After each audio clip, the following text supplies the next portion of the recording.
différent pour chacun de nous. Mais malheureusement, on est toujours dans ce monde incertain, avec les mêmes questions, avec les mêmes peurs, même plus qu'à la fin, qu'au début de l'été. Et peut-être que vous vous posez la question, qu'est-ce qui va suivre? Qu'est-ce qui va se passer?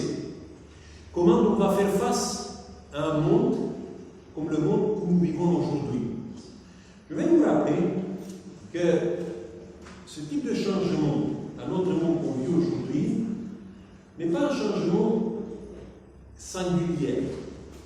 Il y a eu dans le passé des changements qu'on n'a jamais imaginés, qui nous ont mis dans des situations, avec des questions qu'on avait du mal à répondre.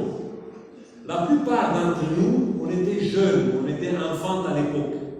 Mais je vais vous rappeler la période des années 1987-1991, quand le monde où on vivait à l'époque, pour ceux qui étaient nés à l'époque, c'était un monde qui a changé total. Il y a la fin des régimes communistes en Europe. Personne n'a imaginé ça. Personne n'a pu se projeter en disant qu'un jour, dans quelques mois, tous ces régimes communistes qui créaient quand même un équilibre dans le monde, en Europe, ces régimes vont tomber l'un après l'autre. Et toutefois, les choses se sont passées exactement. Qui s'imaginait à l'époque que l'URSS va disparaître dans quelques semaines? Si vous allez dans l'histoire de l'année 1991, vous verrez qu'au début du mois août, le régime de l'URSS il était encore fort, et vers la fin de l'année, l'URSS n'existait pas. C'était fini, c'était terminé. C'était un bouleversement qui a pris de coup tout le monde. Bon, on entend à gauche, à droite des gens qui disent que tout était planifié, que derrière il y a, je ne sais pas, des francs-maçons, des gens qui travaillent dans l'ombre. Bon, ce sont, vous savez très bien que ce sont des spéculations, de pures spéculations. La réalité est que même les plus avancés dans le domaine de la lecture de l'avenir ont été pris de coup par ce changement qui a eu lieu dans cette époque. Le monde qui était bipolaire, qui était en équilibre jusqu'alors l'Est-Ouest, a volé un éclat. Et d'un coup, le monde nouveau, immédiatement, a commencé à émerger. Si vous avez encore la bonne mémoire, vous vous rappelez qu'en 1990, vers la fin de l'URSS, immédiatement après la chute des régimes communistes, il y a eu la première guerre du Golfe. Après, il y a l'anarchie dans l'Afghanistan quand l'URSS s'est retirée. Il y a des guerres civiles partout en Afrique, Libéria, Mozambique, Angola, Zaïre, Rwanda, avec des enfants soldats qui étaient embrigadés pour participer à toutes ces guerres. Eh bien, ce monde est devenu moins prévisible, plus volatile, et d'un coup, les gens se sont posé la question, mais qu'est-ce que l'avenir nous réserve? Et à cette époque-là, il y a deux universitaires, deux chercheurs dans le domaine de la sociologie de l'Université de Californie du Sud, Warren Bennis et Burt Malus, qui ont commencé à développer des programmes pour les leaders, pour les dirigeants du monde, pour les former à s'adapter à un nouveau monde. Et ce nouveau monde, ils l'ont appelé le monde, bon, en anglais c'est VUCA, mais en français ça donne VICA. Bon, c'est un terme qui est devenu de plus en plus, qui s'est imposé dans ces dernières années, de plus en plus au-delà du domaine, si vous voulez, scientifique ou du domaine de la sociologie. Aujourd'hui, on parle du monde VICA presque partout. Qu'est-ce que c'est un monde VICA? Un monde VICA, le mot VICA, il est un acronyme qui est composé des premières lettres de 4 mots, 4 facteurs qui définissent le monde. Le premier, c'est volatilité. Le deuxième, c'est incertitude. Le troisième, c'est complexité. Le quatrième, c'est l'ambiguïté. on va essayer de comprendre un peu mieux qu'est-ce que ces mots décrivent, comment ces mots décrivent la réalité où nous vivons aujourd'hui. Eh bien, ce mot vicar est resté, ce concept il est resté un peu dans la sphère des universités. C'était connu parmi les chercheurs, c'était connu parmi les professeurs, parmi les étudiants dans les universités de sociologie. Mais à partir de 2002, la situation a changé. Les gens se sont réveillés de plus en plus à la réalité de ce type de monde, de ce monde nouveau. Parce qu'en 2002, les Américains, suite à la destruction des tours jumeaux à New York, ils sont allés en Afghanistan pour punir les terroristes. Ils ont déclenché, ils ont déclaré la guerre au terrorisme international. Ils sont allés là pour faire cette guerre. Et tout le monde croyait en 2002, au début de l'année 2002, que cette guerre sera une guerre éclair, que la technologie américaine, qui était supérieure dans tous les domaines, va détruire, va faire voler à l'éclat toutes les organisations terroristes, l'État des talibans et tout ce qui se trouvait là dans le Moyen-Orient. C'était ça la conception de la plupart des analystes à l'époque. Mais les Américains ont vécu le cauchemar, un cauchemar qui a été pire, peut-être que le cauchemar de Vietnam. Parce qu'ils sont arrivés là et toute leur stratégie a été mise en échec. C'est vrai, il n'y a pas eu de victimes, beaucoup de victimes comme en Vietnam, mais la durée du conflit, le fait qu'à la fin, il n'y a aucun résultat positif, ça a marqué toute une génération. Parce que la stratégie américaine a été mise en échec, il y a des milliers de soldats, beaucoup plus qu'ils imaginaient, qui sont morts, malgré leur technologie. Malgré ces soldats, si vous vous rappelez un peu avec un équipement qui venait un peu des films de science-fiction, malgré toutes ces choses-là, il y a des morts, des milliers de morts parmi les soldats américains et aussi parmi les autres soldats de la coalition. Après, le pays, l'Afghanistan est sombré dans le chaos. C'est le chaos jusqu'aujourd'hui. Et plus que ça, la paix est devenue impossible. Eh bien, dans ces conditions, ce concept d'un monde vicar a commencé à s'imposer au-delà du sphère des universités. Les stratèges militaires se sont rendus compte que les officiers, les soldats ne sont pas préparés pour une réalité qu'ils ont rencontrée là sur le terrain. Et cette réalité, dans l'armée américaine aujourd'hui, est nommée le monde vicar. Et ils ont commencé à préparer la nouvelle génération des officiers et des soldats pour faire face aux défis, aux provocations du monde vicar. Et vous verrez que ce monde est le monde où nous sommes entrés depuis quelque temps. Pourquoi? Parce que si vous prenez tous ces 3-4 mots, vous verrez que ces 4 mots caractérisent ce que nous vivons aujourd'hui dans le monde. D'abord, le premier élément, le premier facteur qui caractérise le monde où nous vivons, c'est le mot volatilité. Qu'est-ce que ça veut dire?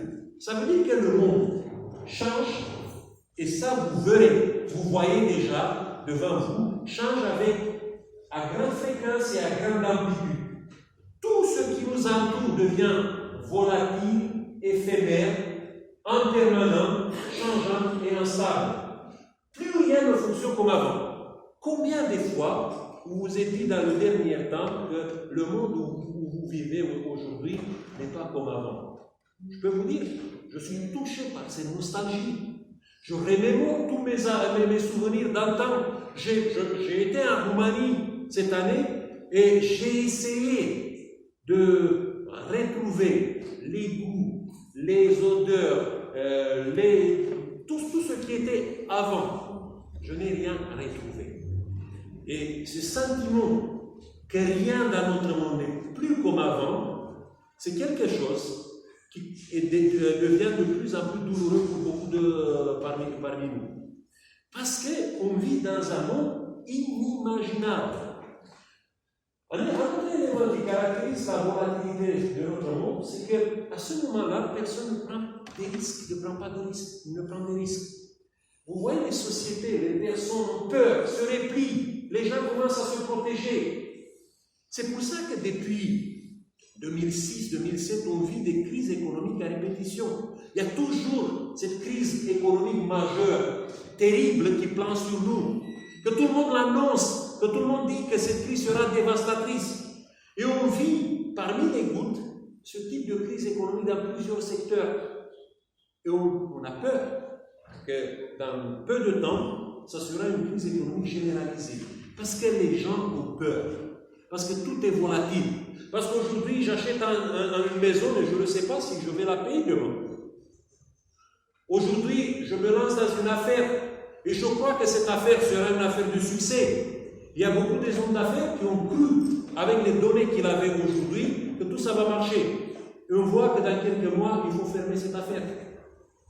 Combien de gens n'ont perdu leurs affaires prospères il y a une année à cause de cette crise que personne n'a imaginée. Ça, c'est l'élément de la volatilité de notre monde. Je crois que vous avez du mal à vous projeter dans une année maintenant. Je crois qu'on a du mal à considérer notre vie, comment notre vie sera dans une année. Et ça, ce n'est pas mon cas. Je crois que c'est le cas général de tous les gens qui vivent aujourd'hui dans le monde de l'année 2020. Deuxième élément, c'est l'incertitude. Vous savez, dans notre monde aujourd'hui, tout devient incertain, improbable, indéterminé et sans limite. Bon, essayez de rouler un petit peu, de faire une sorte de marche arrière imaginaire et retrouvez-vous septembre 2019. Si je venais de faire ça, en vous disant que cette année, dans 12 mois, vous vivrez une crise sanitaire avec un confinement de 2 mois terrible, avec des restrictions, et d'ici dans une année, vous serez dans une sorte d'anxiété qui est très forte. Vous me disiez à l'époque que je suis fou, que j'ai perdu ma tête. Et regardez maintenant, quand on déroule, comment les choses se sont passées. Et la question qui se pose, est-ce qu'aujourd'hui je peux prévoir l'avenir? Est-ce que je peux savoir qu'est-ce qui va se passer? On croyait encore, à la sortie du confinement, on croyait qu'on pouvait faire quand même des prévisions. Moi, je croyais, le mois mai, quand le confinement s'est terminé, moi je croyais que le mois septembre, on va se retrouver ici, sans masque, sans aucune barrière entre nous, tous ces gestes barrières seront un peu un cauchemar dépassé. Et regardez aujourd'hui, qui peut s'avancer pour dire qu'est-ce qui va se passer? Et surtout, face à l'incertitude, on voit qu'on essaie maintenant de sortir de ça, mais de plus en plus le monde se paralyse. Il y a des comportements, des réflexes qui sortent quand même de notre habitude. Je ne sais pas. Bon, si ça va durer avec les gestes barrières encore une année ou 2 années, je crois que la France, qui était connue pour, vous savez, les gestes d'accueil chaleureux, de faire la bise, de faire tout ça, je crois que la France va être totalement modifiée. Au lieu de voir des gens qui se font la bise 2 ou 3 ou 4 fois, vous verrez des gens qui vont se saluer comme ça à distance ou qui vont faire des gestes comme les Japonais, comme les Chinois. Ça sera un autre type, un autre comportement qui sera modifié totalement. Parce qu'à ce moment-là, on voit qu'à cause de l'incertitude, tout commence à être paralysé autour de nous. Troisième élément de ce monde vical, c'est la complexité. Vous savez, quand on regarde aujourd'hui le monde, on voit que dans les entreprises, dans les sociétés, dans les États, dans les églises, il y a beaucoup de parties qui sont interconnectées, les uns avec les autres, qui créent un ensemble. Et quand surgit un problème dans un système comme ça, je peux vous dire que c'est très difficile de distinguer quelle est la cause et quel est l'effet. Je vous donne un exemple récent de l'histoire du monde. Bon, quand les Américains sont entrés en Afghanistan pour combattre le terrorisme, je vous pose une question, ce terrorisme venait d'où? C'était des moudjahidines. Ça veut dire que c'était des combattants qui ont lutté contre l'occupant soviétique, qui était à l'époque, dans les années 79 jusqu'au début des années 90, les soviétiques pour l'Afghanistan, pour l'Orient, pour le Moyen-Orient, c'était l'ennemi, c'était le mal. Et il fallait combattre le mal à travers les guerriers musulmans qui étaient armés, qui étaient formés pour combattre les soviétiques. Par qui? Par les Occidentaux, par les Américains, avec parfois de l'armement qui venait même de l'Israël. Et maintenant, tu viens combattre ceux que tu as formés, que tu n'as pas connus totalement, que tu n'as pas su par rapport à leur aspiration. Vous voyez, c'est très difficile de dire qui est le mal, qui est le bien. Comment les choses se sont passées? Aujourd'hui, parfois, on voit dans nos églises qu'il y a des choses qui ne marchent pas très bien. Et on est tenté par le sort de simplification en disant c'est à cause d'eux. On identifie parfois le bouc émissaire. Mais l'image est beaucoup plus complexe. Parce qu'il ne s'agit pas seulement d'un seul facteur, mais parfois il y a plusieurs facteurs qui contribuent à la création d'une réalité. Une réalité qu'il faut voir dans toute sa complexité, sinon on va aller de plus en plus dans un sort de déni, soit on refuse la réalité. Le Covid n'existe pas. Mes amis, ça n'existe pas, ça c'est une invention des Chinois, des Américains. On a passé par toutes ces théories, vous vous rappelez? Après, il y a des théories de conspiration, du complot, parce que c'est plus simple d'expliquer le monde en blanc et en noir comme ça. Le monde est si complexe aujourd'hui qu'il ne faut pas s'avancer, vous savez, avec une sorte je ne peux pas dire un courage, mais une sorte de manque de prévision, de s'avancer en disant les choses sont comme ça et seulement comme ça. Il faut bien réfléchir avant de venir avec un tel jugement. Parfois, à cause de cette complexité, vous savez, les dirigeants de l'autre monde sont totalement bloqués. Parce que tu peux voir la complexité de la situation et tu te poses la question, je commence par résoudre le problème. Est-ce que je commence par là? Est-ce que je commence par là? Est-ce que je commence par là? Et des fois, la situation est si difficile à être réglée que beaucoup de dirigeants choisissent parfois l'inertie. Je ne fais rien. J'attends que le temps passe, que je sorte quand même de mes fonctions et je laisse après moi le déluge. La plupart des hommes politiques aujourd'hui pensent comme ça. Je dois terminer mon mandat, je dois finir ce que j'ai pris comme responsabilité. Ceux qui viennent après moi, tout a été brûlé, tout a été détruit. Bon, je pense à la Roumanie. Vous voyez, si vous allez en Roumanie, c'est ça la réalité des dernières années. Quand tu regardes la France, c'est presque la même chose. Quand tu regardes maintenant aux États-Unis, il y a toujours cette irresponsabilité, parce que la situation est devenue si complexe, je ne réagis pas, je n'agis pas dans ce sens-là. Et le troisième élément qui décrit notre monde, c'est l'ambiguïté. Qu'est-ce que c'est l'ambiguïté? Vous savez, il y a diverses façons d'interpréter ce qu'on voit. Et ça ne facilite pas la connaissance de la vérité, ni la prise de décision. Je vous donne un exemple qui est dans notre mémoire, qui est très frais. Par exemple, quand on parle de Covid-19, vous avez entendu des scientifiques qui vous ont expliqué comment le virus se comporte, qu'est-ce qui se passe, toutes ces choses-là. Je vous pose une question. Combien de variantes vous avez entendu? Le mois de mars, on nous disait le masque ne protège pas. Au mois de septembre, tout le monde doit être masqué. Le mois de mars, on nous disait, attention, les enfants sont les diffuseurs les plus forts de cette maladie, il faut fermer les écoles. Aujourd'hui, on ouvre les écoles en disant non, les enfants ne transmettent pas le virus comme on pensait avant. Et quand tu regardes tous ces scientifiques qui se déroulent sur les écrans de la télévision, qui disent aujourd'hui une chose et le contraire demain, tu te poses la question, mais qu'est-ce qui se passe? Qui croire? Que faire? Quelles décisions nous pouvons prendre? Ça, c'est notre monde aujourd'hui. Et à cause de ça, parce que c'est un monde vicaire, voilà quel est le poison qui risque de se répandre dans notre esprit, dans nos consciences, dans notre intelligence. La volatilité du monde génère la peur.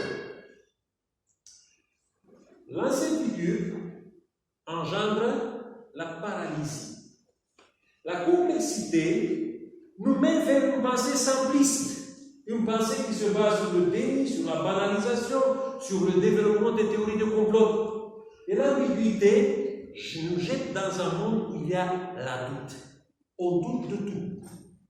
On n'a pas la notion de la vérité. On ne sait pas où se trouve la vérité. Et ce poison est le poison qu'on avale dans notre génération, jour après jour. Ça, c'est le monde vicaire. C'est pour ça que je me pose la question, en tant que chrétien, quelle est ma réaction à ça? On va vivre ça. C'est le mois de septembre. Bon, je ne m'avance pas à faire des prédictions, mais je crois que le septembre, le mois octobre, le novembre, on doit faire face à tous ces défis. On doit vivre avec la peur, la paralysie, la pensée simpliste et avec la doute. Quelle réponse en tant que chrétien je donne à toutes ces choses-là? C'est pour ça que je vous propose une petite analyse sur un psaume, le premier des psaumes, qui parle un peu de la sérénité. Vous savez, le mot heureux l'homme, en hébreu, ce mot signifie plutôt serein, quelqu'un qui est en paix. Et permettez-moi de le traduire. Serein soit l'homme qui ne prend pas le parti des méchants, qui ne s'arrête pas sur le chemin des pécheurs, ne s'assied pas sur le banc des moqueurs, mais qui se plaît à la loi du Seigneur, qui récite sa loi jour et nuit. Il est comme un arbre planté près des ruisseaux. Il donne du fruit en sa saison, et son feuillage ne se flétrit pas. Il réussit tout ce qu'il fait, car le Seigneur connaît le chemin des justes. Vous savez, aujourd'hui, ce n'est pas l'intelligence qui va nous sauver de ce monde vicaire. Ce ne sera pas la multitude des connaissances, mais ce sera quelque chose qui tient plutôt à notre caractère, à notre spiritualité. Et ce psaume nous dit que c'est lui qui est vert, c'est lui qui reste toujours debout, c'est lui qui ne flétrit pas, c'est un homme juste. Qu'est-ce que c'est un homme juste et comment un homme juste réagit devant un tel monde? Donc, devant la volatilité du monde, quel est l'antidote que nous pouvons avoir? Dans le verset 6, on nous dit là-bas que c'est Dieu qui veille sur les chemins des justes. Ça veut dire que dans ma vie, quand je regarde autour de moi, quand je vois que le monde bascule, change, quand je ne comprends rien de tout ce qui se passe autour de moi, il me reste quand même une solution. Faire confiance à quelqu'un. Mais à qui? Est-ce que je fais confiance à la hiérarchie de mon église? Est-ce que je fais confiance au président de la conférence générale? Est-ce que je fais confiance au pasteur de l'église? À qui je fais confiance? Le seul dans ce type de monde qui doit avoir notre confiance totale, inébranlable, c'est Dieu. Parce que malgré, vous savez, les évidences que je vois au bout de mon nez aujourd'hui, je sais que Dieu veille sur ma vie. Je sais que Dieu veut le bien de mon existence. Et si je ne cultive pas cette confiance dans ma tête, je me pose une question, qu'est-ce que je ferai? Parce que si la peur s'installe dans la vie de quelqu'un, la Bible nous dit que l'amour va disparaître. Là, si l'amour va disparaître, dans ce cas-là, je serai quelqu'un qui est totalement inadapté du point de vue social, parce que les relations sociales les plus fortes, ce sont les relations qui se basent sur l'amour. Tout vient d'ici. Il faut, malgré les évidences qui sont parfois contraires à une certaine capacité rationnelle que j'ai, il faut faire confiance. Parce que la raison aujourd'hui, la capacité rationnelle ne nous aide pas. Si vous utilisez la raison pour comprendre le monde, ça sera le néant où vous plongez. Il faut à un moment donné s'agripper à quelque chose. Et un homme juste, un chrétien, s'agrippe à cette confiance totale en Dieu. Pour le deuxième élément qui existe dans notre monde, je crois que l'incertitude se traite par un processus d'apprentissage sans relâche. Le texte dit que celui qui est juste médite et récite la loi de Dieu. Bon, je peux agrandir un peu le spectre. Je ne vous dis pas qu'il faut maintenant prendre la Bible et du matin jusqu'au soir, il faut lire la Bible. Bon, le texte biblique ici, dans les psaumes, nous parle d'une sorte d'apprentissage sans relâche, un apprentissage intelligent, où on mêle le bon sens avec ce que la parole de Dieu dit. Et il ne faut jamais abandonner une activité intellectuelle soutenue. Plus que jamais. Je sais qu'aujourd'hui, avec l'apparition de la facilité d'accéder à l'information, il y a beaucoup de jeunes aujourd'hui dans le monde qui ont abandonné l'habitude de lire quelque chose. Il y a moins en moins des gens dans le monde qui lisent un livre du début jusqu'à la fin. Et si vous regardez un petit peu dans votre historique récent, combien de livres vous avez terminés dans les 2-3 dernières années? Parce que c'est plus facile aujourd'hui. Si j'ai besoin d'une information, j'ai Wikipédia, j'ai je ne sais pas, Facebook parfois, il y a beaucoup qui prennent des informations sur Facebook. Il y a d'autres qui cherchent peut-être sur, ils ont fait déjà un abonnement sur des sites qui parlent des reptiliens ou des gens qui ont des sangs de reptiles et tout ça. On considère que ça fait partie de la bonne information. Il y a des gens qui sont effectivement totalement désinformés, qui développent une activité intellectuelle totalement réunie. Une activité intellectuelle qui le fait des analphabètes. En réalité, ce ne sont pas des gens cultivés. Ce sont des analphabètes fonctionnels. Ils ne savent maîtriser aucune notion. Ils savent lire, bien sûr, mais maîtriser les notions de base de la vie, ils ne connaissent pas.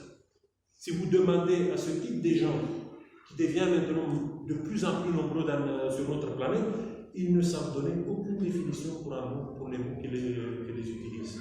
C'est pour ça que l'incertitude ne peut pas être vendue si tu n'as pas une activité d'apprentissage sérieuse.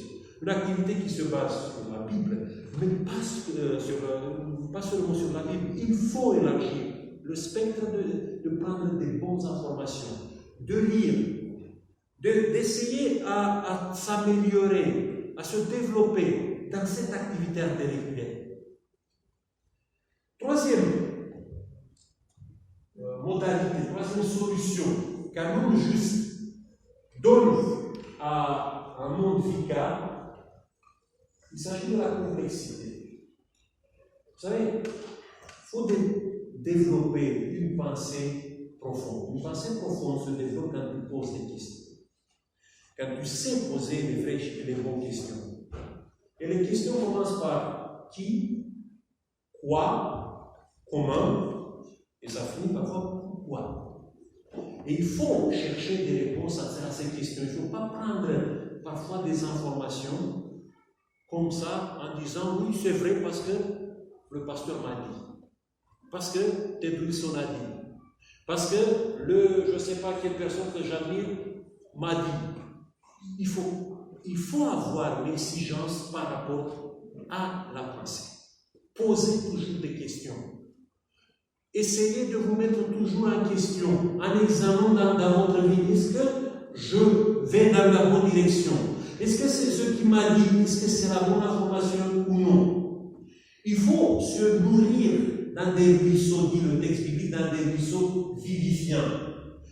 On vit plus que jamais le danger de la manipulation, du lavage cérébral, des ruisseaux empoisonnés. Il y a des gens aujourd'hui qui utilisent la méchanceté, la calomnie, la moquerie, partout, avec tous les moyens. Et bon, je suis à la réflexion, je crois que peut-être je vais arriver bientôt à une conclusion. Vous savez, les réseaux sociaux, il y a quelques années, j'ai été très enthousiaste parce que j'avais découvert mes connaissances d'antan, mes collègues de lycée. On a fait même un groupe sur Facebook de notre génération. J'ai vu comment ils se sont transformés, qu'est-ce qu'ils sont devenus. Et il y a quelques années, en 2017, j'ai été très, très enthousiaste à l'idée qu'on peut comme ça communiquer les uns avec les autres. Surtout qu'on avait 25 ans à fêter après notre baccalauréat. Et même, il y a une rencontre qui s'est créée. Bon, finalement, je n'ai pas pu aller. Mais j'ai vu là-bas la fête, mes collègues qui se sont revus après 25 ans. C'était extraordinaire. Aujourd'hui, je ne suis pas très enthousiaste par rapport à ça. Parce que j'ai vu dans les dernières 2 années à peu près, toutes sortes de fausses informations, des campagnes de calomnie qui se sont développées là, sur les réseaux sociaux. Et le problème est qu'il y a beaucoup de gens qui sont touchés par ça. Il y a beaucoup de gens qui disent, dans une calomnie, peut-être il y a un peu de vérité. Il oublie que la calomnie n'a aucune vérité. Quand quelqu'un vient pour vous dire, même s'il utilise parfois des informations en apparence réelles, mais la manière dont la calomnie utilise des informations réelles change totalement la vérité.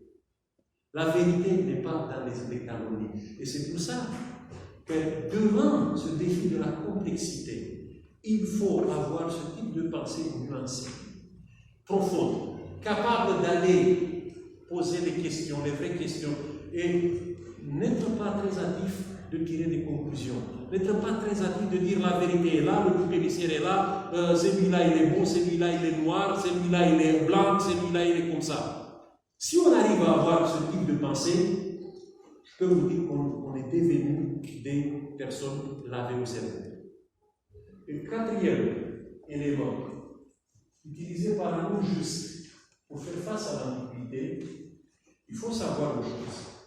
Malgré le relativisme de notre monde aujourd'hui, un homme juste, il a toujours des valeurs sûres et immuables. C'est pour ça que le texte nous dit qu'il est à côté d'un ruisseau. Il est toujours prêt à reverdir, parce qu'il a des racines profondes. Si vous allez en Israël, vous verrez que seulement les arbres qui sont situés près d'une source d'eau, ce sont des arbres capables à creuser, à avoir des racines profondes. Les autres n'ont pas des racines profondes. C'est pour ça que ce texte parle ici du fait que l'ambiguïté dans la vie d'un homme juste est chassée par certaines valeurs immuables. Et ces valeurs immuables ne sont pas difficiles à les chercher dans la Bible. Je ne vous dis pas de faire maintenant une lecture totale de la Bible, parce que dans cette lecture, vous faites apprendre une synthèse de toutes ces valeurs. Il y a quelqu'un avant vous qui a synthétisé la Bible dans ses valeurs sûres et immuables. Il y a juste 3 chapitres à lire. 5, 7 et 8 de l'évangile de Matthieu. Et ces 3 chapitres sont connus comme le sermon sur la montagne. Là, Jésus parle de la sincérité. Là, Jésus parle de l'amour. Là, Jésus parle de la droiture. Vous avez là toutes les valeurs immuables qui sont à la base de la vie d'un homme juste. Et si tu t'empares de toutes ces valeurs, tu es vacciné contre l'ambiguïté du monde où nous vivons aujourd'hui. Voilà quelle est la solution que la Bible, que Dieu nous donne pour vivre aujourd'hui dans ce monde vicaire. Je vous dis une chose, on n'a pas d'alternative. soit on essaie de cultiver ça, soit un jour ou un autre, ce monde va nous balayer. Parce que ce type de monde n'est pas un monde qui va finir, je ne sais pas, et après il va renaître. Je crois que c'est le monde qui va aller de pire en pire, jusqu'au moment où Dieu va survenir dans notre histoire, va ressurgir dans notre histoire pour mettre fin à ça. Mais avant ce moment, on a besoin de ça, de la confiance, de l'apprentissage sans relâche, d'une pensée profonde, et surtout de bâtir notre vie non sur le religieux, mais sur le spirituel, ça veut dire sur des valeurs pures et immuables. Juste une petite parenthèse. En tant que croyante, on a été peut-être habitué de se réfugier dans la religion. La religion, c'est quoi? C'est un ensemble des rituels, des cultes, des gestes, vous savez, des comportements qu'on a appris. On nous a dit quand on était petit à l'école du sabbat, on nous a dit comment nous devons nous habiller, on nous a dit comment nous devons nous tenir à l'église, on nous a dit beaucoup de choses comme ça. Et quelqu'un qui veut être un religieux, il va apprendre toutes ces choses-là. Mais le problème est qu'à l'intérieur, dans sa profondeur, il ne change pas. C'est lui qui change, c'est le spirituel. Mais le spirituel ne change qu'à partir des valeurs. Et les valeurs sont l'amour, l'honnêteté, la sincérité, et vous pouvez continuer. Quel type de vie on bâtit aujourd'hui? La religion est en train de se volatiliser. Je ne sais pas, aujourd'hui, on se rend compte. Demain, on peut avoir une directive qui est donnée par le gouvernement qui nous dit le samedi prochain, fermez la porte. Vous n'avez pas le droit d'entrer ici. Et tous nos éléments qui tiennent des rituels, tous nos éléments qui tiennent de notre religion, vont disparaître. Si je n'ai pas le spirituel, si je n'ai pas les valeurs, qu'est-ce que ça va ma vie? Parce que bon, à la maison, je n'ai pas besoin d'avoir le costume, d'avoir la cravate. Je n'ai pas besoin de m'asseoir tranquille ici. À la maison, je suis sans tous ces éléments qui font ma respectabilité religieuse. Là, j'ai besoin de la spiritualité. Voilà pourquoi je mets l'accent sur cet élément.